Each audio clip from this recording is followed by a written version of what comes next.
Pinangunahan ni Department of Health Secretary Teodoro Ted Herbosa ang paglulunsad ng PhilHealth Regional Office 7 ng Guaranteed and Accessible Medications for Outpatient Treatment o GAMOT program sa Cebu Provincial Capital ngayong araw ng Martes, Pebrero 17, 2026. Ayon kang Secretary Herbosa na sa pamamagitan ng GAMOT program ay mapapagaan na sa mga pasyente ang gastusin sa dialysis at gamot.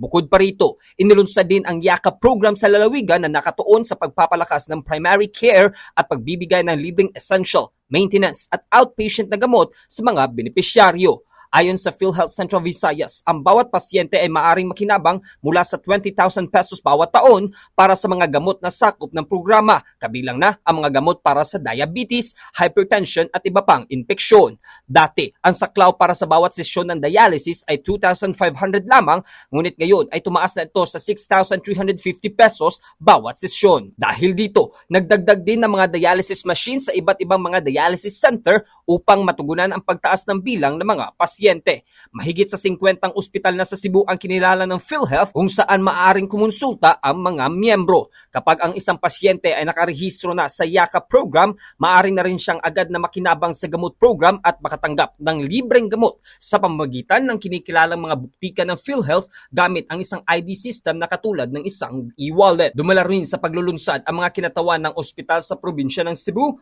kasama ang mga opisyal mula sa PhilHealth at Department of Health upang beripikahin at tiyakin ang maayos at mahusay na pagpapatupad ng programa para sa mga mamamayan. So the true essence of the universal health coverage is a symphony of governance where financing, services, and compassion are perfectly aligned.